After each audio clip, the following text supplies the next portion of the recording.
नमस्कार, one India Hindi में आपका स्वागत है। कोरोना वायरस महामारी से पूरी दुनिया लड़ रही है। बच्चे, बूढ़े, जवान, महिलाएं, हर कोई किसी न किसी रूप में इस लड़ाई का हिस्सा है।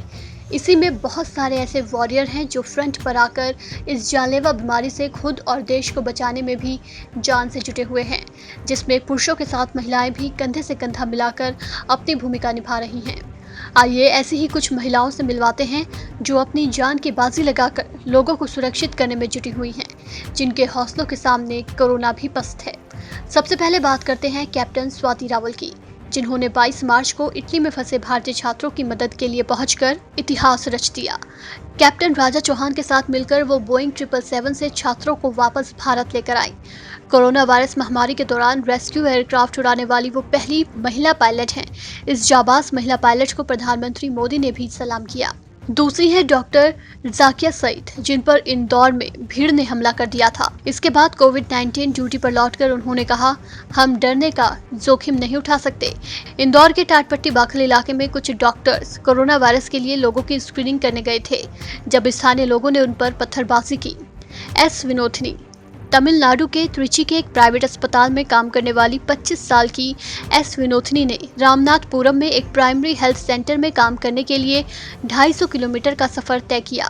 उनकी प्रेगनेंसी का 8वां महीना चल रहा था जब उन्होंने कोरोना वायरस के मरीजों का इलाज करने का फैसला लिया।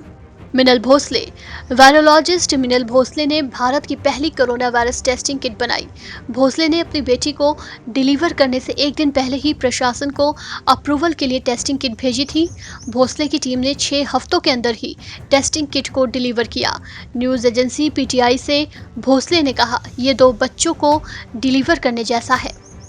डॉक्टर बीला राजेश तमिलनाडु की स्वास्थ्य सचिव डॉक्टर बीला राजेश राज्य में इस महामारी से लड़ाई का चेहरा हैं। राज्य के हालात पर लगातार अपडेट करने की उनकी बात की लोगों ने तारीफ की है। जब कोरोना वायरस मरीजों को लेकर बातें की जाने लगी तो डॉक्टर राजेश उनके समर्थन में खड़ी हुई। अखिला यादव तेलंगाना की सबसे कम उम्र की सरपंच नालगोंडा जिले के बदनापुरम गांव की 25 साल की अखिला यादव इस बात का पूरा ध्यान रख रही हैं कि लोग सोशल डिस्टेंसिंग और लॉकडाउन का नियमों का पालन करें। उन्होंने पीटीआई से कहा, पहले लोग लॉकडाउन को गंभीरता से नहीं ले रहे थे। दूसरे गांव शहरों से लोग आराम से यहां आ रहे थे, इसलिए मैंने गांव के एंट्रेंस पर बैठने का फैसला लिया और ये ध्यान रखा कि कोई बिना किसी वाजिब कारण के यात्रा तो नहीं कर रहा है।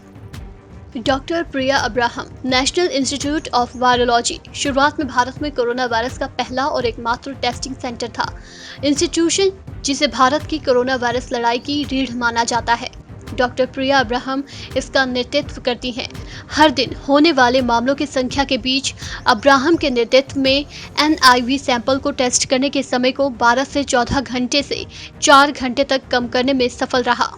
कृष्णवेणी आशा कार्यकर्ता कृष्णवेणी बेंगलुरु के सादिक लेआउट में घर घर जाकर सर्वे कर रही थी, जब स्थानीय लोगों ने उन पर हमला किया और उनका बैग और मोबाइल फोन छीन लिया, जहां पुलिस को तुरंत सतर्क कर दिया गया और इस घटना के लिए 5 को गिरफ्तार किया गया।